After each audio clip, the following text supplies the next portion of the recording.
বহু মানুষ আছে আমাদের সমাজে মসজিদের সভাপতি হয়ে বসে আছে, দেখবেন সুদি সুদি কারবার করছে, দেখবেন আছে না? দেখবেন যে মাশাআল্লাহ হজ উমরা করছে বছর বছর, কিন্তু বোনকে সম্পত্তি দিচ্ছে না, মিরাজ ঠিক মতো দিচ্ছে না, এই দুনিয়ার স্বার্থ ছাড়তে পারছে না। দেখবেন ভাইয়ের সম্পত্তি দিচ্ছে না, প্রতিবেশীর জমি আত্মসাৎ করে খাচ্ছে, এদিকে আবার নামাজি দাড়ি টুপি সব আছে। এই যে লেটেস্ট যে ইস্যুটা ছিল তেল তেল সয়াবিন, দেখলাম যে মজুদ করা হচ্ছে, তো একজনকে ধরা হলো, দাড়িওয়ালা দরবেশের মতো দেখলেন, মাশাআল্লাহ জুব্বা পাগড়ি দাড়ি টুপি মাশাআল্লাহ, দেখলেন যে গ্যালন তেল তারপর মজুদ করা। তার মানে সে এইটুকু ইসলাম বুঝতে পেরেছে, কিন্তু অর্থনৈতিক জীবনে যে ইসলাম আছে ওইটা যে ঠকানোটা হচ্ছে হারাম, ওর ফলে তার সমস্ত রিজিক যে হারাম হয়ে গেল, এই কনসেপ্টটা নাই। তো এমন মানুষ আছে না আমাদের সমাজে, কিছু মানি না। যুবক ভাই নামাজ তো পড়ছেন, কিন্তু গার্লফ্রেন্ড ছাড়তে পারছেন তো? পারছেন? আলহামদুলিল্লাহ, পারতে হবে। এদিকে নামাজ পড়ছি, তাবলীগে সময় দিচ্ছি, এদিকে ইন্টারনেটে যদি খারাপ কিছু দেখেন, পর্নোগ্রাফি দেখেন, তাহলে কি আপনার ইবাদত কবুল হবে? বিষয়টা বুঝতে হবে। শুধু নেক কাজ করার নাম আমলে সালেহ নয়, এট দ্য সেম টাইম খারাপ জিনিসগুলো ছেড়ে দেওয়াও হচ্ছে আমলে সালেহ, এবং এটা বেশি কঠিন। নেক কাজ করাটা কিন্তু সহজ, আল্লাহর জন্য ছেড়ে দেওয়াটা কঠিন। একটা হাদিসে আছে, নবী সাল্লাল্লাহু আলাইহি ওয়াসাল্লাম সহিহ মুসলিমের হাদিসে বলেছেন, এখানকার উলামায়ে কেরাম সবাই হাদিসটা জানেন, আমি জানি, কেউ যদি কোনো মানুষকে হেদায়েতের পথে ডাকে, যে কেউ এই উম্মত মুহাম্মাদের মধ্যে কেউ যদি কোনো মানুষকে হেদায়েতের পথে ডাকে এবং তার আহ্বানে সেই ব্যক্তি আল্লাহর পথে ফিরে আসে, এই ব্যক্তি সারা জীবনে যত আমল করবে এই আমলের একটা অংশ সেই ব্যক্তি পাবে যে তাকে আল্লাহর পথে ডেকেছে। এটা হচ্ছে আল্লাহর পথে দাওয়াত দেওয়ার ফজিলত। আপনি যদি আল্লাহর পথে মানুষকে দাওয়াত দেন, নামাজের দিকে, সুন্নতের দিকে, কোরআনের দিকে, ঠিক আছে, জিকির আজকারের দিকে, পরিপূর্ণ ইসলামিক শরিয়ার দিকে আপনি মানুষকে যদি দাওয়াত দেন, আর মানুষ যদি আপনার দাওয়াত কবুল করে পথভ্রষ্টতা ছেড়ে দিয়ে ইসলামের পথে চলে আসে, তাহলে এই মানুষগুলো সারা জীবন যত নেক কাজ করবে এই নেক আমলের একটা অংশ আপনি পাবেন। এর চেয়ে বড় কোনো ব্যবসা হতে পারে? তাহলে এই অর্থে কি আমি একজন ধর্ম ব্যবসায়ী নই? কোনো সমস্যা আছে? এটা তো ভালো উত্তর বললাম। এবং এর চেয়ে বড় ব্যবসা কি হতে পারে? যে কোরআন এবং সুন্নাহর সঠিক কথাগুলো আপনারা জনগণকে বলবেন, জনগণ সেগুলো শুনবে, শুনে আমার পথে ফিরে আসবে। তারা সারা জীবন যত নেকির কাজ করবে ওই সমস্ত নেকির একটা অংশ আপনার আমলনামায় যুক্ত হবে। ব্যবসা সবচেয়ে বড় ব্যবসা।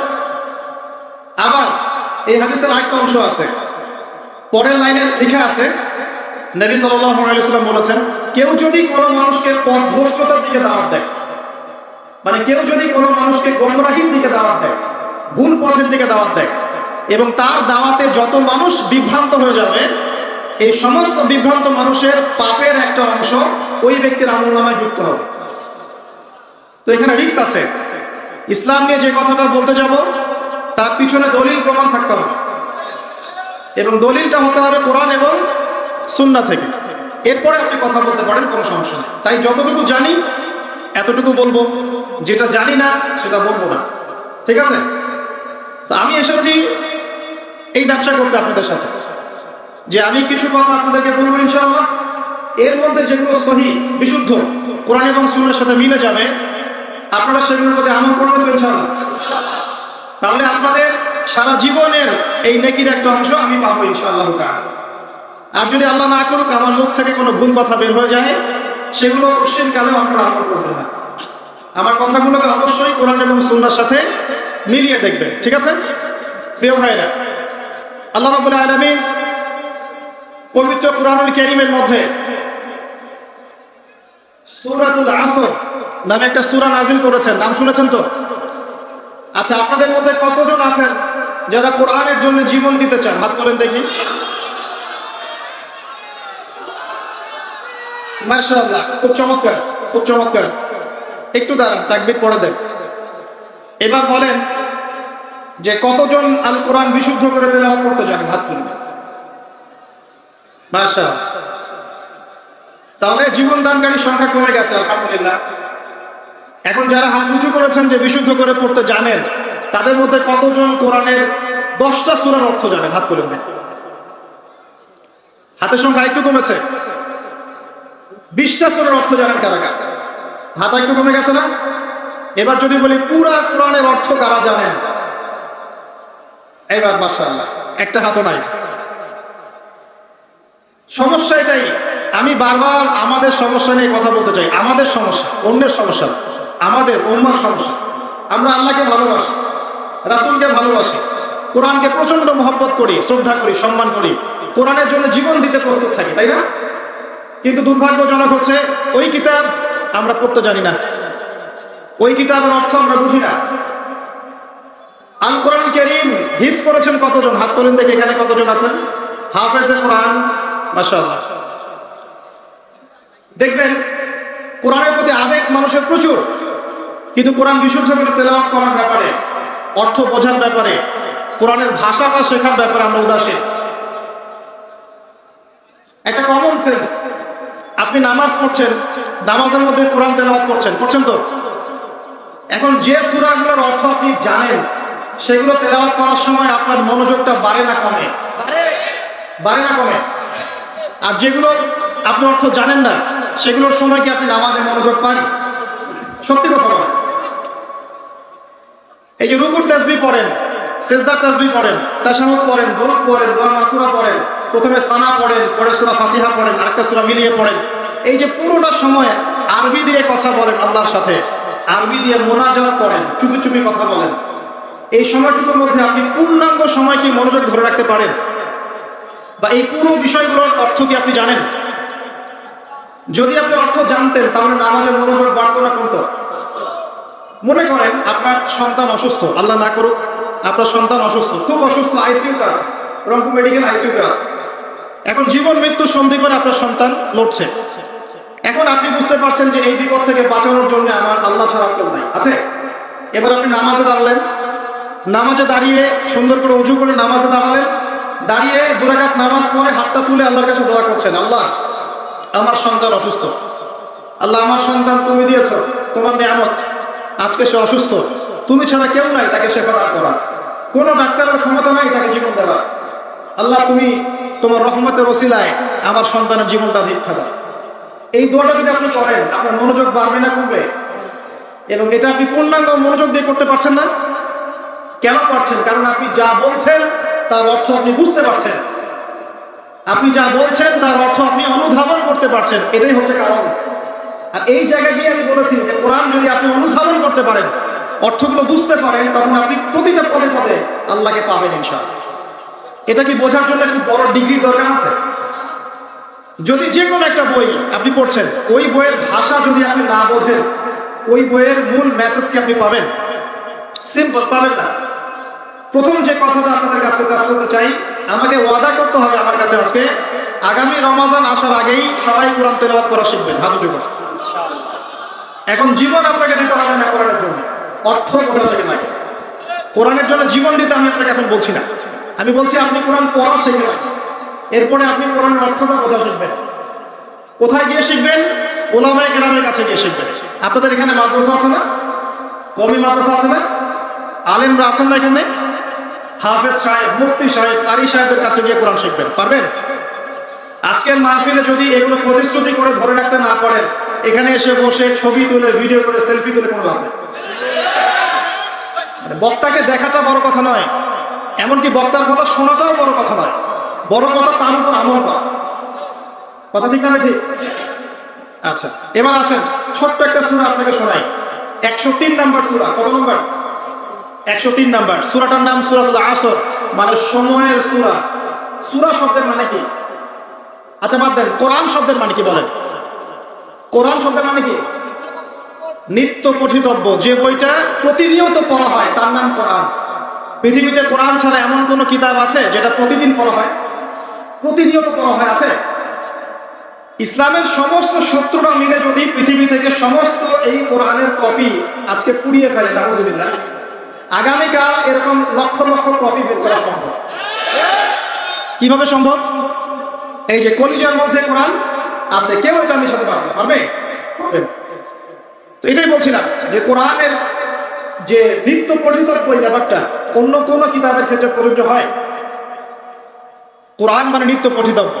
এখন চিন্তা করেন, শেষ কবে আপনি কোরআন তেলাওয়াত করেছেন? কারা কারা রমজান মাসে কোরআন খতম দিয়েছেন? হাত তোলেন। এই কয়জন? শাহরুর রমাদানাল্লাযী উনজিলা ফীহিল কোরআন, রমজান সেই মাস যেই মাসে কোরআন নাজিল হয়েছে। রমজান মাস মহিমান্বিত কি কারণে? কারণ এই মাসে কোরআন নাজিল হয়েছে। এই মাসে কোরআন খতম করার সৌভাগ্য যার হয়নি, তার চেয়ে হতভাগা আসলে কেউ নাই। আচ্ছা, যাই হোক, যা হওয়ার হয়ে গেছে। আল্লাহ পাক গফুর রহিম। আগামী রমজান আসার আগে কোরআন তেলাওয়াত শিখতে পারবো ইনশাআল্লাহ? ওয়াদা করছেন? আল্লাহ সাক্ষী আছেন, কিন্তু ওয়াদা খেলাফ করলে খবর আছে। ঠিক আছে? আল্লাহ পাক কিন্তু ধরবেন। আল্লাহ পাক কখন ধরেন জানেন? আল্লাহ পাক ঢিল দিতে থাকেন, ঢিল দিতে থাকেন, ঢিল দিতে থাকেন, তারপরে একবার চেপে ধরেন। আপনি কি মনে করছেন সারা বিশ্বে যা চলছে জুলুম আল্লাহ পাক ছেড়ে দিবেন সব? তাই মনে করছেন? এক জাররা পরিমাণ ছাড় দিবেন? দিবেন। সময়ের ব্যাপার, সবকিছুর ব্যাপার সময়।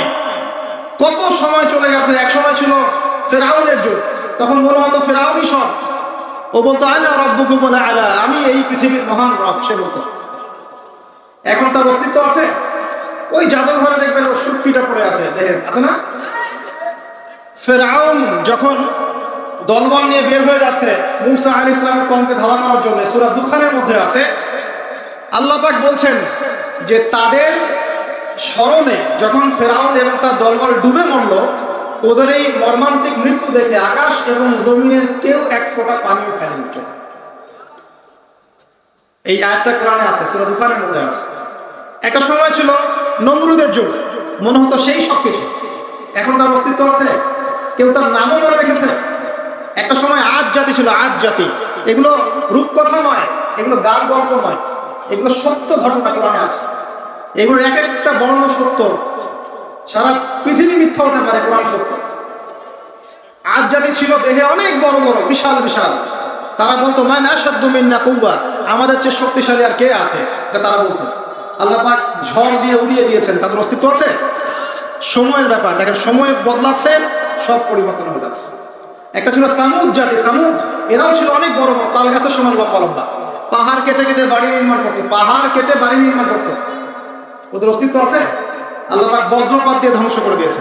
নবী সাল্লাল্লাহু আলাইহি ওয়াসাল্লাম বলেছেন, আমি আমার উম্মতের মধ্যে ভয় পাই কয়েকটা বিষয়। এক নাম্বার ভয় পাই আমার উম্মত রিয়া করবে, রিয়া, লোক দেখানো আমল করবে। দুই নাম্বার ভয় পাই আমার উম্মত মূর্তি পূজারীদের সাথে মিশে যাবে, আমার উম্মত মূর্তি পূজা করবে। নবী সাল্লাল্লাহু আলাইহি ওয়াসাল্লাম বলেছেন এই কথা, হাদিসে আছে, দেখে নিন। এবং দিন দিন এটা বাড়ছে। তো একটা কম ছিল সাদুম জাতি, সাদুম, এরা ছিল জর্ডান, যে দেশটার নাম আছে জর্ডান, এই জর্ডানের পাশে একটা সাগর আছে, ডেড সি বা মৃত সাগর, এখানে ওরা বসবাস করত। তারা তখন বলতো আমরা পবিত্র, কে আছে আমাদেরকে শাস্তি দিবে? হে লূত, তুমি যদি পারো আল্লাহর শাস্তি নিয়ে আসো। এরকম করে বলেছিল, যদি পারো আল্লাহর শাস্তি নিয়ে এসে দেখাও। আল্লাহ রাব্বুল আলামিন দুইজন ফেরেশতাকে পাঠিয়েছিলেন, জিবরাইল, মিকাইল। ওই জায়গাটাকে পাখা দিয়ে তুলে আসমানে উঠিয়ে আবার জমিনে ধসিয়ে দিয়েছে। এটা রূপকথা নয়, এটা কোরআনে বলা আছে। ওদের অস্তিত্ব কি এখন আছে? নাই। ওই সাগরটার অস্তিত্ব আছে, ওই সাগরে কোনো মানুষ ডোবে না, ওখানে কোনো প্রাণের অস্তিত্বই নাই। এমন ভাবে আল্লাহ পাক ধ্বংস করেছেন। আমি বলছি সব সময়ের ব্যাপার। দেখেন, কওমে নূহ আলাইহিস সালামের কওম আছে এখন? নাই। আদ, সামুদ, মাদিয়ান, শুআয়ব আলাইহিস সালামের কওম মানুষকে ঠকাতো, ছিনতাই করতো, মাপে কম দিত এবং মানুষকে খুব বেশি বেশি পেটাতো, মানুষকে মারতো, খুব কঠিন ভাবে মারতো। এখন কিন্তু এই সুন্নাত চলছে, মানুষকে কঠিন ভাবে মারা হয়। তো এই সুন্নাতটা শুআয়ব আলাইহিস সালামের কওমের, এবং সেই কওম প্রথম কওম যাকে আল্লাহ পাক পৃথিবীতে ভূমিকম্প দিয়ে ধসিয়ে দিয়েছে। এদের অস্তিত্ব কি এখন আছে? নাই। আমি বলতে চাচ্ছি যে জুলুম, জালেম, মাজলুম এগুলো চিরস্থায়ী নয়, আপেক্ষিক বিষয়। একটা সময় যাচ্ছে, আরেকটা সময় আসবে, আবার এই সময় চলে যাবে, আরেকটা সময় আসবে, পৃথিবী ভাবে চলতেই থাকবে। এর মধ্যেই পরীক্ষা, এর মধ্যেই দুনিয়ার জীবনে পরীক্ষা। আপনাকে আমাকে হকের উপর থাকতে হবে, সালাত আদায় করতে হবে, কোরআন সুন্নাহ মেনে চলতে হবে, পারিবারিক আদর্শ ঠিক করতে হবে, সবকিছু জাহিলিয়াতে ডুবে গেলেও আপনাকে ঠিক থাকতে হবে, এটাই পরীক্ষা। কিয়ামতের মাঠ আছে বলেই কোন জালেম পার পাবে না, পার পাবে? কোন মাজলুম এর অধিকার খর্ব হবে না, কিয়ামতের মাঠে তার অধিকার তাকে পুষিয়ে দেওয়া হবে ইনশাআল্লাহ। এই পৃথিবীটা চূড়ান্ত হিসাব নিকাশের জায়গা নয়। আমরা যারা এটা মনে করছি যে হতাশ হয়ে গেলাম, আমরা মুসলিমদের আছে কি হয়ে গেল, আমরা এখন পৃষ্ঠপ্রদর্শন করছি আমাদের শিক্ষা ক্ষেত্রে দুর্বলতা, আমরা অর্থনৈতিক ক্ষেত্রে দুর্বল হয়ে যাচ্ছি, মুসলিমদের মধ্যে ঐক্য নাই, হ্যাঁ আমাদেরকে ইসলামের শত্রুরা ডমিনেট করছে, সব দিকে মনে হচ্ছে যেন কোন ঠাসা মুসলিম, এমন মনে হচ্ছে না? কিন্তু আল্লাহর কসম করে বলছে যে এই সময়টা চিরস্থায়ী হবে।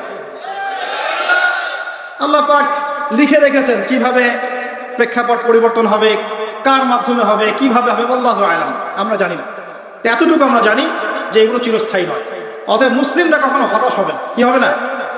হতাশ হবে না। মুসলিমরা পড়াশোনা করবে, প্রচুর পড়াশোনা করবেন, পড়াশোনা করতে থাকবেন। আমি অনেক দিন বলেছি সাবজেক্টগুলো, আপনাদেরকে আবার বলছি। সর্বপ্রথম কোরআন পড়বেন, কোরআন তেলাওয়াত করা শিখবেন, কোরআনের অর্থটা শিখবেন, কোরআনের ভাষা শিখবেন। এই ভাষা শেখার জন্য কওমি মাদ্রাসার আলেমদের কাছে গিয়ে পড়ে থাকতে হলে পড়ে থাকবেন, ভাষা শিখবেন।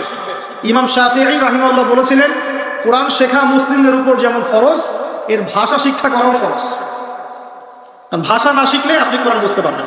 কোরআন পড়া হয়ে গেলে বা পড়তে পড়তে একটা ভালো লেভেলে চলে গেলে আপনি এই যে নাহু সরফের কিতাবগুলো শেষ করবেন। তারপরে আপনি চলে যাবেন হাদিসের বই, হাদিসের ছোট ছোট বইগুলো আগে পড়বেন, আগে বড় বড় বই পড়বেন না। অনেকেই ভুল করেন আপনারা, আমাদের যুবক ভাইরা একটু বেশি ভুল করে এখানে। হেদায়েত পেয়ে সবার আগে সহিহ বুখারী হাতে নিয়ে বসে থাকে, এটা ঠিক না ভাই। এটা কেন ঠিক না আপনি এখন বুঝতে পারছেন না, কারণ আপনি এক লাফ দিয়ে তো মেডিকেল সায়েন্সের বই পড়তে পারবেন না। আপনাকে গ্র্যাজুয়ালি যেতে হবে। প্রথমে আপনি পড়বেন হাদিসে আরবাঈন, এরপরে পড়বেন আপনি রিয়াদুস সালেহিন, বুলুগুল মারাম মিন আদিল্লাতিল আহকাম, মিশকাতুল মাসাবিহ, এই টাইপের বইগুলো আগে পড়বেন। তারপর আস্তে আস্তে আপনি যাবেন আবু দাউদ, তিরমিজি, নাসাই, পরে যাবেন বুখারী, মুসলিম। একটা সিস্টেম তো আছে, নাকি হঠাৎ করে লাভ দিয়ে আপনি একদম অনার্সে ভর্তি হয়ে যাবেন? হবে? এটা কি হয় কখনো? তো এভাবেই এই যে ফয়জুল কালাম, আপনার মুনতাখাব হাদিস, এই টাইপের বইগুলো আগে পড়বেন, পরে আপনি বড় বড় বইগুলো পড়বেন। হাদিসের বই পড়া শেষ, ইতিহাসের বই পড়বেন, ইসলামের হিস্ট্রি, সব বইগুলো পড়বেন। আবু বকর সিদ্দিক রাদিয়াল্লাহু আনহুর খেলাফত থেকে শুরু করে একদম ওমর, ওসমান, আলী, তারপর উমাইয়া খেলাফত, তারপরে আব্বাসীয় খেলাফত, তারপরে আপনার ফাতেমি সাম্রাজ্য, তারপরে আপনার এদিকে এই যে আপনার মামলুকদের শাসন, কর্ডোভার ইসলামিক শাসন, ওসমানীয় খেলাফত, এই পুরো বিষয়গুলো আপনাকে পড়তে হবে। একদম এই যে 1915 সাল পর্যন্ত বা 1921 সাল পর্যন্ত যে হিস্ট্রিটা আছে, এই 1400 বছরের ইতিহাস আপনাকে জানতে হবে। যে জাতি তাদের ইতিহাস জানে না, তারা হীনমন্যতায় ভোগে। আমরা জানি না তো আমরা কাদের সন্তান, জানেন? ইতিহাস পড়েন, দেখবেন ইতিহাসের পাতায় পাতায় লেখা আছে যে মুসলিমরাই এই বিশ্বকে শাসন করেছে। হিস্ট্রির পাতায় পাতায় লেখা আছে। এখন এই কথাটা কারো মাথায় নাই, এটাই বাস্তব। অতএব ইতিহাস পড়তে হবে আপনাকে। ইতিহাসের পরে আপনি পড়বেন ফিকহ। ফিকহ মানে হচ্ছে গভীর জ্ঞান। ফিকহের যে ক্লাসিক্যাল বইগুলো আছে, হানাফি মাযহাবের, অন্যান্য মাযহাবের, এইগুলো আপনি পড়বেন। এখানে আপনি সাম্প্রদায়িক হবেন না, জ্ঞানটাকে উদার করবেন, মৌমাছির মতো হয়ে যাবেন। যেখানে জ্ঞান সেখানে চলে যাবেন, যেখানে জ্ঞান সেখানে যাবেন। এমন করবেন না যে আপনি একজন আলেমকে ফলো করেন, তারই বক্তব্য শুনবো, তারই বই পড়বো, অন্য কারো বই পড়বো না, বক্তব্য শুনবো না, এমনটা করবেন। কাজ যারা করেছে এরা ওই 7 কানার হাতি দেখার মতো অবস্থা হয়েছে। কথা বুঝতে পারছেন না? একটা হাতির, কেউ বলছে হাতিটা খাম্বার মতো, কেউ বলছে পাখার মতো, কুলার মতো ইত্যাদি। এক একজন এক একটা অংশ পেয়েছে। ইসলাম একটা প্রশস্ত বিষয়, এই জন্য ফিকহের প্রশস্ত বিষয়গুলো পড়বেন। তখন দেখবেন যে আমলগুলো করা হচ্ছে, আপনারটার যেমন দলিল আছে, ওই ভাইয়েরটারও দলিল আছে। কথা বুঝতে পারছেন না? তখন দেখবেন যে ওই ইখতিলাফি মাসআলাগুলোকে নিয়ে আর মসজিদ ভাগ হবে না ইনশাআল্লাহ। কেন ভাগ হয়? কারণ আমরা ফিকহের গভীর জ্ঞান জানি না। মনে করে আমি যেটা করছি এটাই সহিহ, বাকিরা যেটা করছে ওটা ভুল, জাল জয়ীফ। জাল জয়ীফের আপনি কি বোঝেন? আপনি কি মুহাদ্দিস? আপনি বড়জোর বলতে পারেন হাদিসটাকে অমুক মুহাদ্দিস জাল বলেছেন, এটা বলতে পারেন আপনি। যাই হোক, এখানে অহংকার প্রদর্শন করা ঠিক হবে না। ফিকহের ক্ষেত্রে উদার হয়ে যাবেন, কারণ আমরা মুসলিমরা সবাই ভাই ভাই, আমরা সবাই ভাই ভাই। আমাদের মধ্যে কিছু বিষয়ে ইখতিলাফ থাকতে পারে, এবং এটা ছিল, আছে এবং থাকবে। এর মানে এই নয় যে আমি একমাত্র জান্নাতের সার্টিফিকেট প্রাপ্ত আর তারা সবাই বাতিল ফেরকা, এমন নয় বিষয়। সবার মাঝেই কল্যাণকর অনেক বিষয় আছে, আপনি কল্যাণটা নিয়ে নেন, অকল্যাণকর বিষয়গুলো ছেড়ে দেন, ব্যাস, সিম্পল। কারণ এখন মুসলিমদের ঐক্যটা অনেক বেশি দরকার। যদি মুসলিমদের ঐক্য থাকতো আজকে এই দুর্দশা হয়তো হতো না।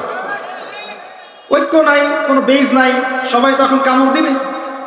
এর জন্য আমরাই দায়ী, অন্যকে দায়ী করার দরকার নাই। তো দোষ তো আমার, দোষ তো আপনার, আপনি আমি তো এক হয়ে নাই। তো মানুষের দিকে আঙুল তোলার দরকার নাই। তো পরিস্থিতি আরো খারাপ হবে, এবং খারাপ হলে আমরা অবাক হব না। মায়ের যদি আরো বেশি খাওয়া হয় আরো অবাক হওয়ার কিছু নাই, কারণ এটা খাওয়ার যোগ্যতা অর্জন করে ফেলেছি আমরা। আগে নিজেদের ভুলগুলো শুধরাই, আগে নিজেদের ভুলগুলো শুধরাই, তারপরে দেখবেন ইনশাআল্লাহ তাআলা আল্লাহ পাক কবুল করলে আল্লাহ পাক এমন জায়গায় মুসলিমদেরকে নিয়ে যাবেন যখন তাদের দিকে কেউ আঙ্গুল তুলতে পারবে না ইনশাআল্লাহ। কিন্তু নিজের ঘরগুলো আগে ঠিক করেন, ইমান ঠিক করেন, আকীদা ঠিক করেন, আমল ঠিক করেন, পরিবার ঠিক করেন, রিজিক ঠিক করেন, ইউনিটি ঠিক করেন, দেখবেন আস্তে আস্তে আস্তে মুসলিমরা এগিয়ে যাবে ইনশাআল্লাহ। একবারে কোনো কিছু হয় না, কখনো রাতারাতি কোনো কিছু পরিবর্তন হয় না।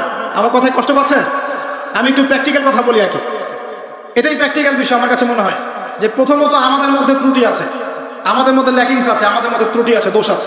এগুলোকে আমাদেরকে সলভ করতে হবে, তারপরে আমরা সামনে আগাতে পারবো। আর যদি দোষগুলো আরো বাড়তে থাকে ডে বাই ডে, তাহলে আমাদের অধঃপতনও বাড়তে থাকে, কেউ ঠেকাতে পারবে। এই যে বললেন কতজন কোরআনের জন্য জীবন দিতে চান, বলেন সবাই চাই।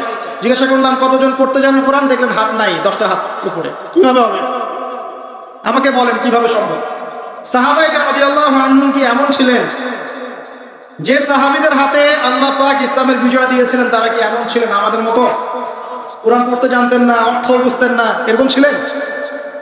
আমল করতেন না, নামাজও পড়তেন, সুদও খাইতেন, এমন ছিলেন? বছর বছর হজ উমরা করতো, ঘুষও খাইতো, এমন ছিল? বা ব্যক্তিগত জীবনে খুব ইমানদার, অর্থনীতি জীবনে ইমান নাই, এমন ছিল? ছিল না। তারা পরিপূর্ণভাবে ইসলাম পালন করার চেষ্টা করতেন। এটাই আমাদের করা উচিত প্রথমত, এটা আমার প্রথম নসিহত। তো ভাই, প্রিয় ভাইরা, অনেক কঠিন কথা বলে ফেলছি মনে হয়। আচ্ছা আসুন, প্রথম নসিহত ভাই, পড়াশোনা করেন। যে কটা সাবজেক্ট বললাম, কোরআন, হাদিস, ইতিহাস, ফিকহ, এগুলোর সাথে জড়িয়ে নেবেন। আপনি জেনারেল লাইনে যেগুলো পড়ছেন সেগুলো অবশ্যই পড়বেন। অনেক ক্রেজি আমরা কিছু ভাইকে দেখি, হেদায়েত পাওয়ার পরে জেনারেল লাইনে পড়া বাদ। বাসায় বাবা মার সাথে সম্পর্ক খারাপ, বাড়ি থেকে বের হয়ে চলে যাচ্ছে, না আমি আর ইউনিভার্সিটিতে পড়বো না, আমি আর এইসব সাবজেক্ট পড়বো না, একদম টোটালি চেঞ্জ হয়ে যাবে। এত সহজ নয় বিষয়, এত সহজ নয়। মানে আপনি 20-25 বছর পার করে ফেলেছেন, এখন সামনে আপনার ক্যারিয়ার আছে, আপনার চাকরি আছে, আপনার জব আছে, ফ্যামিলি আছে, কিভাবে কি করবেন আপনি এখন? সো আপনি যেখানে পড়ছেন সেখানে পড়েন, ইউনিভার্সিটিতে পড়ছেন পড়েন, মেডিকেল সায়েন্স পড়ছেন পড়েন, ইঞ্জিনিয়ারিং পড়ছেন পড়েন। এই সব জ্ঞানের আমাদের দরকার আছে, দরকার নাই?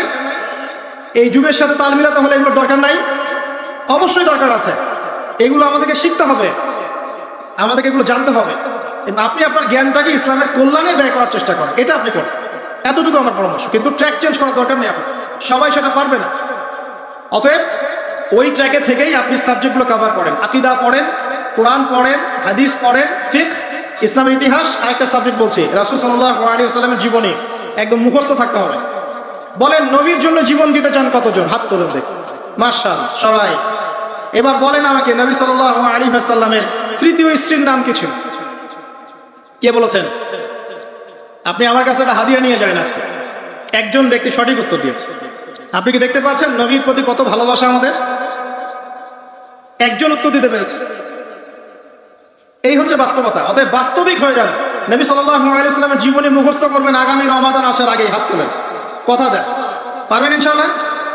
দুটো ওয়াদা করেছেন, কোরআন পড়া শিখবেন, আগামী রমাদান আসার আগেই রাসূলের জীবনী পড়া শিখবেন, শুধু না মুখস্থ করবেন। পারবেন ইনশাআল্লাহ?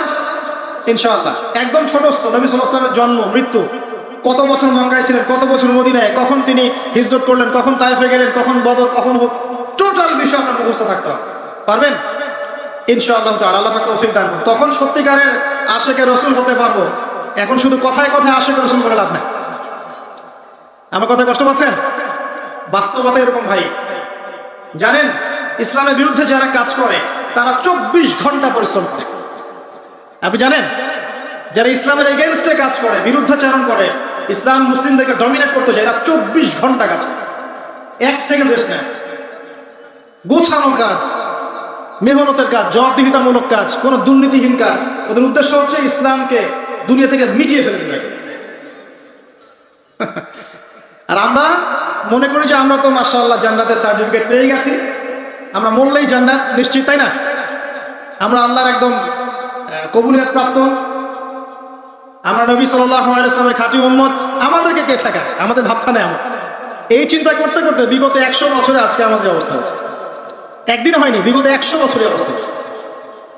এর মাঝখানে শ্রম দিয়েছেন ওলামায়ে কেরাম, একদম শ্রম ঢেলে দিয়েছেন। কিন্তু ওলামায়ে কেরামের একার শ্রম কি যথেষ্ট হবে? শুধু ওলামায়ে কেরামকে নিয়েই কি পুরো জাতি? সবার ভূমিকা আছে না এখানে? এই কথাগুলো একটু বোঝার চেষ্টা করবেন। আল্লাহ পাক আপনাদেরকে বোঝার তৌফিক দান করুন, আমিন। আমরা সবাই একটা জাতি, আমরা কেউ কারো শত্রু নই। দেশের আলেম, প্রশাসন, গভর্নমেন্ট, সাধারণ জনগণ, যুবক যুবতী সবাই মিলে একটা বডি। আমরা কেউ কারো শত্রু নই। আমাদের একজনের গায়ে আঘাত লাগলে আরেকটা অঙ্গ ব্যথা পাবে, এটাই আমাদের চরিত্র হওয়া উচিত। আমরা সবাই মিলে একটা বাঙালি জাতি, পুরো জাতি। আমরা কি জাতির অংশ নই? আল্লাহ পাক আমাদেরকে বোঝার তৌফিক দান করুন। আমরা দোয়া করি, আল্লাহ তুমি আমাদের এই দেশটাকে শক্তিশালী করে দাও এবং আমাদের দেশের প্রত্যেকটা মুসলিমকে আল্লাহ তুমি কোরআনওয়ালা বানিয়ে দাও, নবী সুন্নাহওয়ালা বানিয়ে দাও এবং ইসলাম বিরোধী অপশক্তিগুলো থেকে আল্লাহ তুমি আমাদেরকে হেফাজত করো। আমাদের মধ্যে ইউনিটি দান করো, ঐক্য দান করো, হৃদ্যতা, ভালোবাসা দান করো এবং স্বচ্ছতা, অনেস্টি দান করো, সততা দান করো। আল্লাহ পাক কবুল করুন, আমিন। আসুন, এই সাবগুলো পড়বেন। আজকে শুধু এতটুকু বলছি আপনাদেরকে যে কোরআনকে সবচেয়ে বেশি গুরুত্ব দিবেন। আমি একটা সূরা আপনাদেরকে আজকে শেখাচ্ছি, এইভাবে প্রতিটা সূরা পড়ার চেষ্টা করবেন, পারবেন ইনশাআল্লাহ? অল্প একটু সময় নিচ্ছি আমি। সূরা আসর, 103 নম্বর সূরা। আসর শব্দের অর্থ কি? সময়। সূরা শব্দের অর্থ কি? উঁচু স্থান। সূরা মানে কি? উঁচু স্থান বা চূড়া। পাহাড়ের উপরে উঠলে দূর পর্যন্ত দেখা যায় না? একটা পাহাড়ের উপরে উঠবেন, দেখবেন দূর পর্যন্ত দেখা যায় না? সূরা হচ্ছে একটা চূড়া। একটা সূরার উপরে উঠবেন, দেখবেন দূর পর্যন্ত আপনি দেখতে পাচ্ছেন। যেমন সূরা নিসা। সূরা নিসা মানে হচ্ছে মহিলাদের সূরা, মেয়েদের সূরা। তো এই সূরা যদি আপনি ভালো করে পড়েন, এর উপরে ওঠেন, আপনি দেখতে পাবেন সত্যিকারের মেয়েদের অধিকার কোথায় আছে। বুঝতে পারছেন? সূরা নূর মানে আলোর সূরা। আপনি সূরা নূরের উপরে ওঠেন, দেখবেন কোথায় আলো আছে, কোথায় সত্যিকারের আলো আছে। এখন তো এমন যুগ চলছে যে অন্ধকারের পথযাত্রী যারা, এরা আমাদেরকে আলোর সংজ্ঞা শিখায়। এখন যারা অন্ধকারের পথে হাঁটছে, এরাই আলোর ডেফিনেশন শিখায় আমাদেরকে। এটা আলো, এটাই কল্যাণ, এটাই মুক্তি। নাউযুবিল্লাহ। এরকম এক একটা সূরা এক একটা চূড়া। যাই হোক, সূরা আসর মানে সময়ের চূড়া। আপনি সময়ের ঊর্ধ্বে চলে যাবেন, যে প্রত্যেক যুগে যুগেই এই সূরার মধ্যে যে 4টা হেদায়েত আছে, এর উপরে যারা আমল করতে পারবে ইনশাআল্লাহ তারা জান্নাতে চলে যাবে ইনশাআল্লাহ, প্রত্যেক যুগে। আসুন পড়বেন এভাবে। সূরা আসর, সূরাতুল মাক্কিয়া। সূরা আসর মাক্কি সূরা, আয়াত নং 3। কয়টা আয়াত আছে? 3টা। প্রথমে তেলাওয়াত করবেন, ওয়াল আসর, বিসমিল্লাহির রহমানির রহিম, ওয়াল আসরি ইন্নাল ইনসানা লাফি খুসর ইল্লাল্লাযীনা আমানু ওয়া আমিলুস সালিহাত ওয়া তাওয়াসাউ বিল হাক্কি ওয়া তাওয়াসাউ বিস সাবর। খুব ছোট্ট সূরা, সবার মুখস্থ আছে? আলহামদুলিল্লাহ। এটা পড়লেন, এবার আপনি অর্থে আসবেন। সামনে 2টা তাফসীর থাকবে, আপনার যে তাফসীর পছন্দ হয়। আমার একটা পছন্দের তাফসীর, তাফসীরে জালালাইন। এটা আমার পছন্দের তাফসীর, তাফসীরে জালালাইন। আপনি ইবনে কাসির পড়তে পারেন, জালালাইন পড়তে পারেন, মাআরিফুল কোরআন পড়তে পারেন। আপনার ইচ্ছা, আপনার স্বাধীনতা, যেটা আপনার ভালো লাগে। তো এখানে দেখবেন ওয়াল আসরি অর্থ ওয়াও জবর ওয়া, মানে দুটো অর্থ হয়, একটা হচ্ছে এবং, একটা হচ্ছে শপথ বা কসম। এখানে ওয়াও জবর ওয়া মানে হচ্ছে শপথ বা কসম। ওয়াও জবর ওয়া মানে কসম, আর আসর মানে সময়। ওয়াল আসরি সময়ের কসম। একটা বাক্যের অর্থ জেনে ফেলেছেন। ওয়াল আসরি মানে কি? সময়ের কসম। আল্লাহ পাক সময়ের কসম কেন করলেন? সংক্ষিপ্ত করে বলছি, 3টা মেসেজ আপনার জন্য। এক, আপনার জীবনের সবচেয়ে মূল্যবান জিনিস সময়, ঠিক আছে? আপনার আমার সবার জীবনের সবচেয়ে মূল্যবান জিনিস কি? সময়। অতএব সময়কে মূল্যায়ন করতে হবে, সিম্পল, শেষ। একটা মেসেজ পেয়েছেন? বলে আসরির মধ্যে একটা মেসেজ পেলেন, সময়কে মূল্যায়ন করতে হবে। সময়কে মূল্যায়ন করার সবচেয়ে সেরা উপায় হচ্ছে দিন রাত 24 ঘন্টাকে নবী সাল্লাল্লাহু আলাইহি ওয়াসাল্লামের সুন্নাত দিয়ে সাজাবেন। পারবেন? ঘুমাবেন তার সুন্নাত মোতাবেক, উঠবেন তার সুন্নাত মোতাবেক, ফজরের নামাজ পড়বেন, পড়ে কোরআন তেলাওয়াত করবেন, তারপর জিকির আজকার করবেন, নাস্তা করবেন, স্কুলে যাবেন, কলেজে যাবেন, চাকরি ক্ষেত্রে যাবেন, আবার যোহরের নামাজ পড়বেন, আবার আসর, আবার মাগরিব, আবার ইশা, রাত্রে তাড়াতাড়ি ঘুমিয়ে যাবেন। এই যে 24 ঘন্টা, ওয়াল আসরি, সময়কে আপনি মূল্যায়ন করবেন। এতে আপনি ইত্তেবায়ে সুন্নাতের নেকিও পেলেন। যে ব্যক্তি নবী সাল্লাল্লাহু আলাইহি ওয়াসাল্লামের সুন্নাহ অনুসরণ করবে, ইনশাআল্লাহ তার সাথে সে কিয়ামতের মাঠে থাকবে। ইনশাআল্লাহ তার হাতে সে হাউজে কাউসারের পানি পান করবে। ইনশাআল্লাহ তার জন্য নবী সাল্লাল্লাহু আলাইহি ওয়াসাল্লাম সুপারিশ করবেন ইনশাআল্লাহ তাআলা। আল্লাহ পাক আমাদের সবার তাকদীরে নবী সাল্লাল্লাহু আলাইহি ওয়াসাল্লামের সুপারিশ নসিব করুন, আমিন। হাউজে কাউসারের পানি নসিব করুন, আমিন। এবং আমাদের সবাইকে আল্লাহ পাক তার সুন্নাহ মতো চলার তৌফিক দান করুন, আমিন। একটা মেসেজ। 2 নম্বর মেসেজ, একটু অতীতকালের দিকে তাকান, আপনি সময়ের দিকে তাকান। প্রত্যেক যুগে যুগে দেখবেন একটা বিষয় কমন, যারাই আল্লাহ এবং তার রাসূলের বিরুদ্ধাচরণ করেছে, হোক সেটা নমরুদ বা ফেরাউন বা আদ বা সামুদ বা শুআয়ব, যেই হোক না কেন, আল্লাহ পাক তাদের শেকড় উপড়ে ফেলে দিয়েছে। একই সুন্নত, আপনাকে আল্লাহ পাক সময় দেখতে বলছেন, ইতিহাস দেখো, ওয়াল আসরি, সময়ের কসম। আর প্রত্যেক যুগে যুগে যারাই আল্লাহ এবং তার রাসূলের আনুগত্য করেছে, মাথা পেতে নিয়েছে অবনত চিত্তে, তর্ক করেনি, বাকবিতণ্ডা করেনি, সামি'না ওয়া আতা'না, শুনলাম মানলাম, আল্লাহ পাক তাদের প্রত্যেককে দুনিয়াতেও হেফাজত করেছেন, পরকালেও জান্নাত দিয়েছেন। একই সুন্নাত। এটা আপনার ওয়াল আসরের মধ্যে শিক্ষা। আর একটা শিক্ষা আছে, এটা এই যুগের জন্য প্রযোজ্য, যেটা আমার ইস্তেহার, আমি ভুল হতে পারি, সঠিক হতে পারি, ভুল হলে আমার পক্ষ থেকে, সঠিক হলে আল্লাহর পক্ষ থেকে। সেটা হচ্ছে শেষ জামানার মানুষ যারা আছে, আমরা নবী সাল্লাল্লাহু আলাইহি ওয়াসাল্লামের উম্মত সবাই শেষ জামানার মানুষ, যেখানে শেষ জামানার আলামতগুলো স্পষ্ট।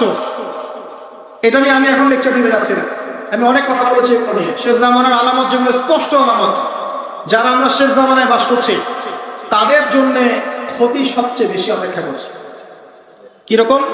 আমাদের চতুর্দিকে ফিতনা, আপনার ধর্মের মধ্যে ফিতনা, পরিবারে ফিতনা, অর্থনীতিতে ফিতনা, আপনার বিশ্বে ফিতনা, সমাজে ফিতনা, ফিতনা ফিতনা, চতুর্দিকে ফিতনা। আপনি দেখবেন, চোখ কান খোলা রেখে দেখেন, চতুর্দিকে ফিতনা। তো শেষ জামানার মানুষ আমরা যারা আছি, এদের জন্য সবচেয়ে বেশি সতর্ক থাকতে হবে। বলে আসরি, সময়ের কসম। এটা বলে আল্লাহ পাক বলতে যাচ্ছেন, ইন্নাল ইনসানা লাফি খুসর, নিশ্চয়ই মানুষ অবশ্যই ক্ষতির মধ্যে আছে। ডাবল তাকিদ আছে এখানে, ইন্নাও আছে, লাফিও আছে। তো নিশ্চয়ই মানুষ অবশ্যই ক্ষতির মধ্যে, বা নিশ্চয়ই মানুষ ক্ষতিগ্রস্ত। মানুষ কিভাবে ক্ষতিগ্রস্ত? আপনার জন্য আমি সহজ করে দিয়েছি। মানুষ দুই ভাবে ক্ষতির মধ্যে আছে। কয়ভাবে? দুই ভাবে। এক, ইহকালে মানুষ ক্ষতির মধ্যে আছে, আর দুই, পরকালে মানুষ ক্ষতির মধ্যে আছে। ইহকালে কেমন ক্ষতির মধ্যে আছে? একটা আয়াত শোনেন, সূরা রুমের মধ্যে আল্লাহ পাক বলেছেন, যাহারাল ফাসাদু ফিল বাররি ওয়াল বাহরি বিমা কাসাবাত আইদিন নাস। জলে এবং স্থলে যত বিপর্যয় ছড়িয়ে পড়েছে, এগুলো মানুষের হাতের কামাই। এগুলো কি? মানুষের। আল্লাহ পাক বলছেন, জলে এবং স্থলে যত বিপর্যয় ছড়িয়ে পড়েছে, এগুলো মানুষের হাতের কামাই। পরিবেশকে দূষিত করেছে কারা? জিনজাতি না বাঘ ভাল্লুক? বলেন। ওই যে মেরু অঞ্চলের বরফ যে গলে যাচ্ছে, এবং এই যে সমুদ্রের উচ্চতা বাড়ছে, আস্তে আস্তে বলা হচ্ছে বাংলাদেশের মতো নিম্ন যে দেশগুলো আছে, এটার বড় অংশ ডুবেও যেতে পারে, আল্লাহ না করুক। এটার জন্য কে দায়ী? এই যে কার্বন মনোক্সাইড গ্যাসের মাত্রা যে বাড়ছে বায়ুমণ্ডলে, কে দায়ী? মিলস অ্যান্ড ফ্যাক্টরিজ, এগুলো দিয়ে যে আমরা বাতাসের উষ্ণতা বাড়িয়েছে, কে দায়ী এগুলোর জন্য? গরু ছাগল। সুদভিত্তিক অর্থনীতি, এটার জন্য কে দায়ী? যার কারণে গরিবরা গরিব হচ্ছে, ধনীরা ধনী হচ্ছে, কে দায়ী? জিনজাতি। পরিবার যে ফাসাদগুলো, যে পরকীয়া, আপনার বেশি বেশি জেনা, ব্যভিচার, যুব সমাজের সমস্যা, এই মাদক, এই যে টিকটক, এই যে পাবজি, এই যে আপনার ছিনতাই, কিশোর গ্যাং, এগুলোর জন্য কারা দায়ী? জিনজাতি না গরু ছাগল? একটা একটা করে বলে শেষ করতে পারবো না, আমার সময় খুব কম। বলছি, যত সমস্যা দেখবেন, পারিবারিক বলেন, সোশ্যাল বলেন, যুবকদের সমস্যা বলেন, ভৌগোলিক সমস্যা বলেন, ভূরাজনৈতিক প্রেক্ষাপট বলেন, বিশ্ব দাঁড়িয়ে আছে একটা পারমাণবিক যুদ্ধের সামনে, প্রতিটা প্রবলেমসের পিছনে কিন্তু মানুষ কাজ করছে। কারা কাজ করছে? এটা আল্লাহ বলছেন, যাহারাল ফাসাদ ফিল বাররি ওয়াল বাহরি বিমা কাসাবাত আইদিন নাস। এটা দুনিয়ার ক্ষতি। আর পরকালের ক্ষতি কি? মানুষ নিশ্চিন্তে নাক ডেকে ঘুমাচ্ছে, কিন্তু মানুষের সামনে অপেক্ষা করছে মালাকুল মউত, মৃত্যু ফেরেশতা। ভাই, আমরা সবাই মারা যাব, এই কথাটা কি আপনারা বিশ্বাস করেন?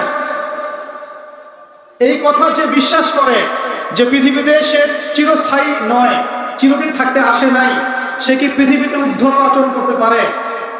পাপ করলেও তো সে তওবা করে ফিরে আসবে, তাই নয় কি? এখন মানুষের চলাফেরা দেখলে কি মনে হয় যে মানুষ মারা যাবে কখন? আমাদের সবার সামনে মত অপেক্ষা করছে। এই যে আমরা এখানে যারা বসে আছি, আজকে থেকে হয়তো 50 বছর পর কেউ থাকবো না। হতে পারে না? 50 বছর অনেক বেশি বলেছি আমি, দেখেন না সামনে কি হয়। 100 বছর পর এখন পৃথিবীতে যারা বেঁচে আছে, এখন 100 বছর পর এর কেউ বেঁচে থাকবে না। প্রত্যেক 100 বছরে জেনারেশন চেঞ্জ হয়ে যায়, জানেন তো। মানুষের চরম করবে না, মৌতের কোনো ফিকির নেই মানুষের। আল্লাহর সামনে দাঁড়াতে হবে, জবাব দিতে হবে, এই চিন্তা মানুষের মধ্যে নাই। সারাদিন দুনিয়া নিয়ে মানুষ ব্যস্ত হয়ে আছে। আল্লাহ পাক হেফাজত করুন আমাদেরকে। তো পরকালের ক্ষতি দেখেন, মানুষের সামনে অপেক্ষা করছে মৌত, মানুষের সামনে অপেক্ষা করছে কবর। কবর যেখানে কেউ যাবে না, আপনি আমি কেউ না, মানে কেউ কারো কবরে যাবো না, কেউ কারো কবরে না। চিন্তা করতে পারেন যে আমাদেরকে একা একা কবরে যেতে হবে, সেখানে 2 জন ফেরেশতার সম্মুখীন হয়ে সওয়াল জবাব দিতে হবে, কেউ পার পাবে না। একজন সাহাবীর নাম ছিল সাদ বিন মুয়াজ রাদিয়াল্লাহু আনহু, নাম শুনেছেন? কোন যুদ্ধে শহীদ হয়েছেন কে বলতে পারবেন? 500 টাকা পুরস্কার দিব, বলেন। তুমি আমাকে 500 দিবা, ভুল করেছো উত্তর, উল্টা তুমি দিবা আমাকে 500। খন্দকের যুদ্ধ, কোন যুদ্ধ? খন্দকের যুদ্ধ। এই যুদ্ধে তিনি শহীদ হয়েছেন। হাতের মধ্যে একটা তীর এসে লেগেছিল, এখান থেকে রক্তটা ছিঁড়ে গিয়েছিল, রক্ত পড়তে পড়তে পড়তে এভাবে তার ইন্তেকাল হয়ে যায়। এবং নবী সাল্লাল্লাহু আলাইহি ওয়াসাল্লাম অত্যন্ত প্রিয় ভাজন সাহাবী ছিলেন সাদ বিন মুয়াজ রাদিয়াল্লাহু আনহু, আনসারী সাহাবী। তিনি যখন মারা গেছেন, শহীদ হয়েছেন, নবী সাল্লাল্লাহু আলাইহি ওয়াসাল্লাম বলছেন আল্লাহ পাকের আরশ কেঁপে উঠেছিল। তার মৃত্যুতে আল্লাহর আরশ কেঁপে উঠেছিল, সুবহানাল্লাহ। এবং 70,000 ফেরেশতা তার জানাজার নামাজে শরীক হয়েছিল। নিঃসন্দেহে তিনি জান্নাতি, তাই নয়? এই সাহাবীর কবরেও কবর তাকে চাপা দিয়েছিল। আপনি কি বুঝতে পারছেন ভাই? আমার ভাষা নাই, আমি কিভাবে বোঝাবো। এই সাহাবীর কবরেও কবর স্বাভাবিক একটা চাপা সবাইকে দিবে, এটা দিয়েছিল। অতএব মানুষের সামনে অপেক্ষা করছে মৌত এবং কবর, তারপরে সওয়াল জবাব। হয় কবর হবে জাহান্নাম, না হলে জান্নাত। এরপরে উঠতে হবে কিয়ামতের মাঠে, এই যে মিজান, পুলসিরাত, আমল নামা ছুড়ে দেওয়া হবে, পুলসিরাত পার হতে হবে, জান্নাত জাহান্নাম, এই যে ফয়সালাগুলো কাদের জন্য অপেক্ষা করছে বলেন তো? আল্লাহ পাক বলছেন নিশ্চয়ই মানুষ ক্ষতির মধ্যে আছে। কারা তাহলে ক্ষতির মধ্যে আছে? আমরা ছাড়া।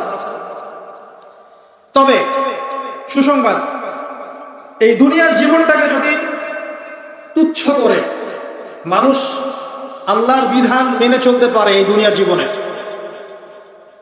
ধৈর্য ধরতে পারে, সবর করতে পারে, হকের উপর অবিচল থাকতে পারে, আল্লাহর হালালে থাকতে পারে, হারামে না যায়, রাসূলের সুন্নতে থাকে, বিদআতে না যায়, ইনশাআল্লাহ তাআলা আল্লাহ পাক মওতের সাথে সাথেই এই বান্দাকে চিরস্থায়ী জান্নাত দিয়ে দিবেন ইনশাআল্লাহ।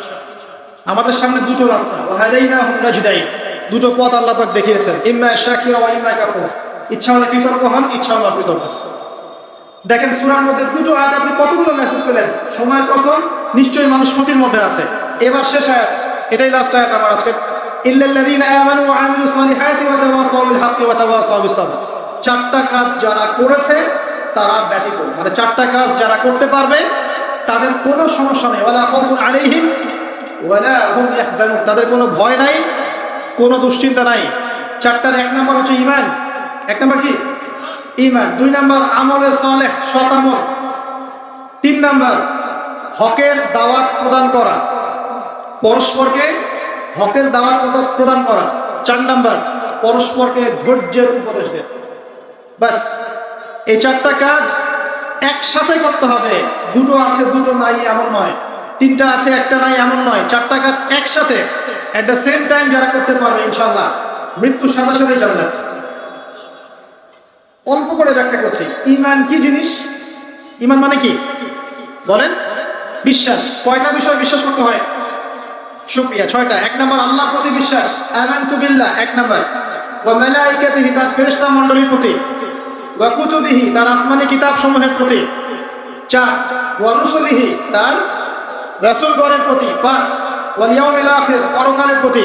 6 ওয়াল কদরি খায়রিহি ওয়া শাররি, তাকদীরের ভালো এবং মন্দের প্রতি বিশ্বাস। আল্লাহর প্রতি বিশ্বাস মানে এক কথায় আপনি আল্লাহর তাওহীদে থাকবেন, শিরক করবেন না, ঠিক আছে? 1 ফেরেশতা মণ্ডলীর প্রতি বিশ্বাস মানে আল্লাহ পাক অসংখ্য ফেরেশতা সৃষ্টি করেছেন, বিভিন্ন কাজে নিয়োজিত করেছেন, যাদেরকে আমরা দেখি না। এই দুনিয়াতে খালি চোখে দেখা যাবে না, মৌতের সাথে সাথেই দেখা যাবে।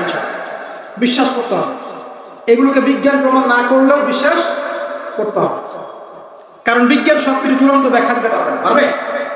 বিজ্ঞানের একটা সীমাবদ্ধতা আছে, আল্লাহর জ্ঞানের কোনো সীমাবদ্ধতা নাই। সিম্পল।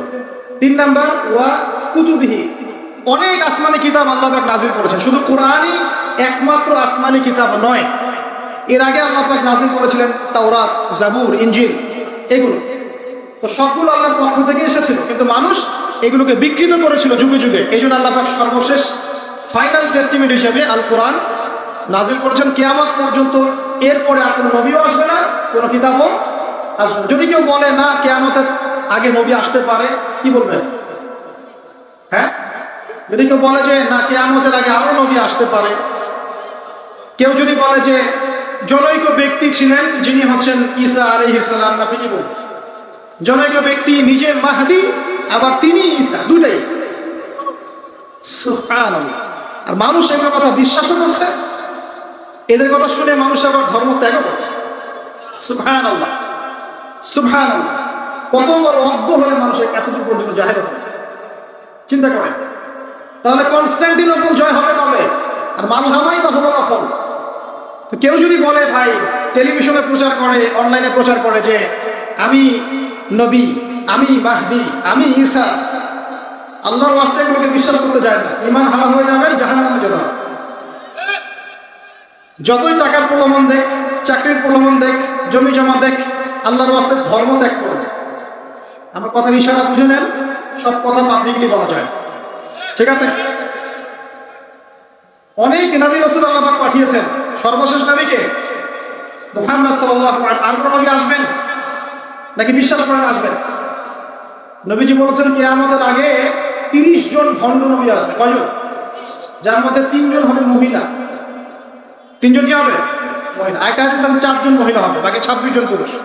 যাই হোক, ওয়াল ইয়াউমিল আখির, পরকাল। পরকাল মানে এই যে মৃত্যুর পর থেকে শুরু করে একদম জান্নাত জাহান্নাম পর্যন্ত পরকাল। ওয়াল কদরি খাইরি ওয়া শাররি, তাকদীরে ভালো মন্দ, তাকদীরে বিশ্বাস করতে হবে। আল্লাহ পাক ভাগ্য লিখে রেখেছেন, আপনি যতই দুর্নীতি করেন না কেন, ভাগ্যে যা লেখা আছে এর বাইরে একটা চাল বেশি পাবেন না। আর আপনি যতই অভাবী হন না কেন, কষ্টে থাকেন না কেন, আল্লাহ পাক যতটুকু রিজিক দিয়েছেন আপনাকে, এর বাইরে আপনি রিজিক পাবেন না। এটা আগে মাথায় ইনস্টল করেন। আপনি যত পরিশ্রম করেন দুনিয়ার জন্য, যতটুকু নির্ধারিত আছে আল্লাহর পক্ষ থেকে, এর বাইরে এক কানা করে গেছিলাম। আর তাহলে যারা তাকদীরে বিশ্বাস করে তারা কিন্তু কখনো হতাশ হবে না, আত্মহত্যা করবে না। যে আল্লাহ পাক তাকদীরে যা লিখেছেন আমার তাই হচ্ছে, আল্লাহ পাক তাকদীরে লিখেছেন তাই হচ্ছে, আমি হতাশ কেন হব, আমি আত্মহত্যা কেন করবো, আমি কেন কিছু পাবো? আমি বরং আল্লাহর প্রতি তাওয়াক্কুল করে এগিয়ে যাবো, আমি কাজ করবো। তাকদীরে বিশ্বাস করেছি বলে হাত পা গুটিয়ে বসে থাকতে হবে এমনটাও নয়। আপনি কাজ করবেন, পরিশ্রম করবেন, আল্লাহর প্রতি তাওয়াক্কুল করবেন, এগিয়ে যাবেন। এরপরে বিশ্বাস রাখবেন আল্লাহ যা লিখেছেন তাই হচ্ছে। আমি চেষ্টা করেছি আলহামদুলিল্লাহ। অনেকে আছে না একদম মাহের দক্ষ ড্রাইভার আছে না, প্রচন্ড ভালো ড্রাইভার, অ্যাক্সিডেন্ট কেন হয়? এত দক্ষ ড্রাইভার হলো, তাকদীর বলে তাকে ব্যাপার আছে। দেখবেন কিচ্ছু ছিল না, অ্যাক্সিডেন্ট হয়ে গেছে, আসলে আমার অ্যাক্সিডেন্ট হওয়ার কিছু ছিল না, তাকদীর বলে একটা ব্যাপার আছে। অতএব এটা নিয়ে আমি লম্বা সময় আলোচনা করতে পারবো না। মনে রাখবেন তাকদীর আল্লাহ পাক আপনাকে আমাকে সৃষ্টি করার 50,000 বছর আগেই লিখে ফেলেছেন। অতএব এটা নিয়ে বিভ্রান্ত হবেন না, হতাশ হয়ে যাবেন না, এবং আমল ছেড়ে দিয়ে বসেও থাকবেন। সাহাবীরা বলেছেন আমরা কি আমল ছেড়ে দিব? নবীজি বলেছেন না, বরং তোমরা আমল করতে থাকো। যাকে যে জন্য সৃষ্টি করা হয়েছে পৃথিবীতে তার কাজ সেরকমই হবে ইনশাআল্লাহ। এই হলো আপনার ঈমান। 2 আমল সালেহ। শতামল কি? এক বাক্যে উত্তর হচ্ছে আল্লাহ পাক কোরআনে যা করতে বলেছেন এগুলো করার নাম আমলে সালেহ, ঠিক আছে? 2 নবী সাল্লাল্লাহু আলাইহি ওয়াসাল্লাম হাদিসের মধ্যে যত কাজ করতে বলেছেন এগুলো করার নাম আমলে সালেহ। নামাজ আমলে সালেহ, সাওম, যাকাত, হজ, উমরা সবই আমলে সালেহ। একই সাথে সত্য কথা বলা, আপনার পিতামাতার খেদমত করা, নবীর সুন্নাহ মতো চলা, এমনকি স্ত্রীর মুখে যে ভাতটা তুলে দিচ্ছেন এটাও আমলে সালেহ। এমনকি মুসলিম ভাইয়ের সাথে সাক্ষাতে যে হাসি মুখে কথা বলছেন এগুলো আমলে সালেহ। এটা বলো যত নেক কাজ আছে সবগুলো করাই কি? আমলে সালেহ। আর একই সাথে কোরআনে এবং সুন্নাহে আল্লাহ এবং তার রাসূল যে কাজগুলো করতে নিষেধ করেছেন সেটা যত ছোট হোক আর যত বড় হোক, এগুলো না করা হচ্ছে আমল সালেহ। যেমন টাকনুর নিচে কাপড় পরতে নিষেধ করা হয়েছে, কেউ যদি না পড়ে তার মানে সে আমল সালেহ করছে। আল্লাহ পাক মিথ্যা বলতে নিষেধ করেছেন, কেউ যদি মিথ্যা না বলে সে আমল সালেহ করছে। আল্লাহ পাক দাড়ি ছেড়ে দিতে বলেছেন, দাড়ি ছেড়ে দিয়েছেন, আমল সালেহ করছেন। গোফ কাটতে বলেছেন, গোফ কাটছেন, আমল সালেহ করছে। মানে ছোট থেকে ছোট, বড় থেকে বড়, যে কাজগুলো আল্লাহ এবং রাসূল দ্বারা প্রমাণিত এগুলো করাও আমল সালেহ, আর যেগুলো আল্লাহ এবং তার রাসূল নিষেধ করেছেন ছেড়ে দেয়া কি আমল সালেহ, ছেড়ে দেওয়াও আমল সালেহ। আমরা কিন্তু একটা ভুল করি, নেক কাজগুলো করি কিন্তু খারাপ কাজগুলো ছাড়তে পারি। বহু মানুষ আছে আমাদের সমাজে মসজিদের সভাপতি হয়ে বসে আছে, দেখবেন সুদি কারবার করছে, দেখবেন আছে না?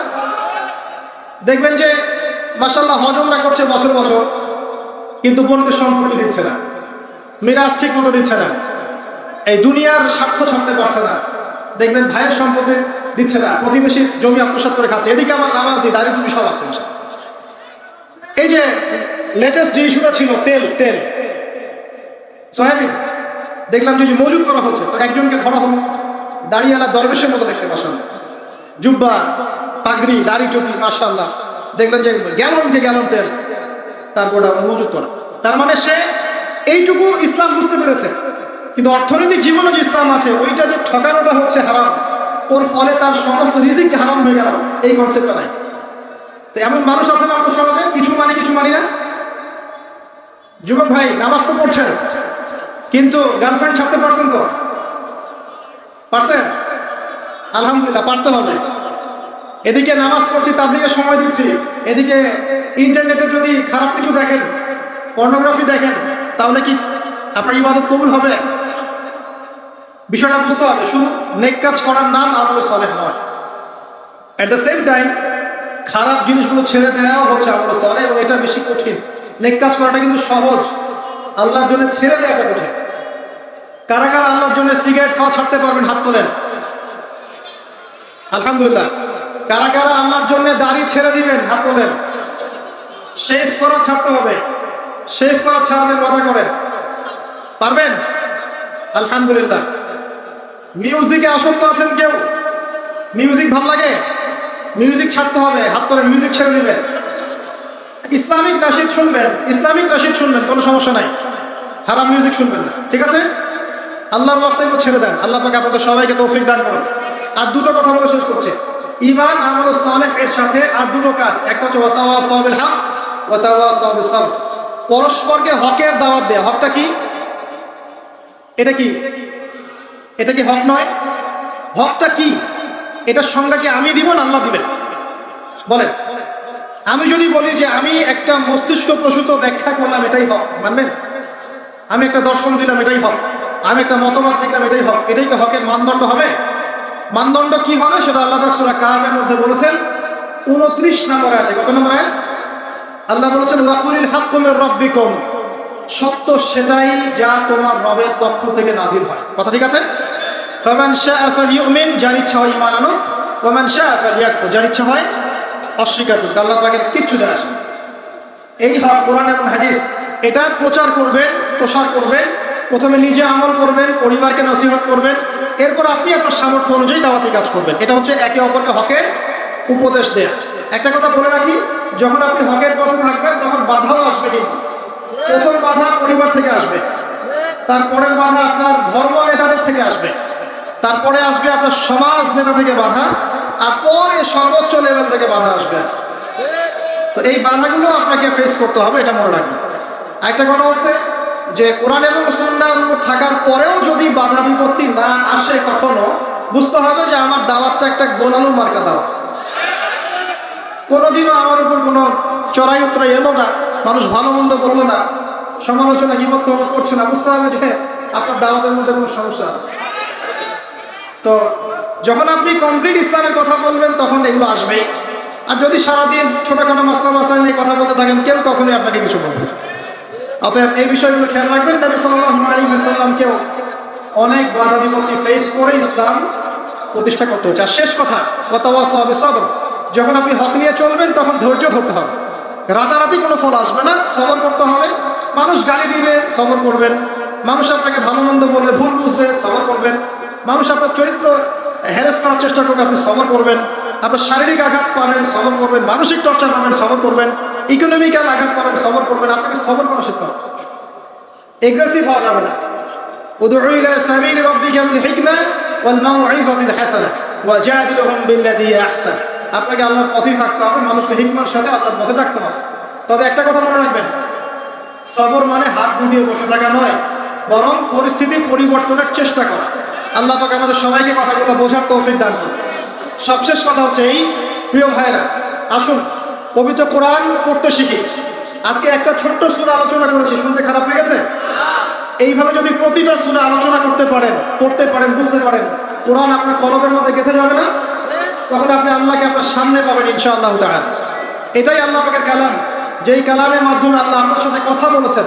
অতএব আল্লাহর কথাকে বুঝুন, কোরআন পড়া শিখুন, এর ভাষা বুঝুন, অর্থ বুঝুন, তাফসীর পড়েন, এর ব্যাখ্যাগুলো উলামায়ে কেরামের কাছে জেনে নেন। পাশাপাশি হাদিস চর্চা করেন, ফিকহ পড়েন, ইতিহাস পড়েন, সিরাত পড়েন। ইনশাআল্লাহ এই জ্ঞানের বিপ্লবের মধ্য দিয়ে দেখবেন ইনশাআল্লাহ আগামী দিনগুলোতে মুসলিমরা এগিয়ে যাবে ইনশাআল্লাহ। অজ্ঞতা দিয়ে কিচ্ছু হবে না, আগে জ্ঞান অর্জন করতে হবে, তারপর আমল, তারপর পরিবার গঠন, হালাল রিজিক, ঐক্য এবং দ্বীনের দাওয়াত। ইনশাআল্লাহ দেখবেন আল্লাহর জমিনে দ্বীন ইসলামের বিজয় কোনো শক্তি ঠেকাতে পারবে না ইনশাআল্লাহ।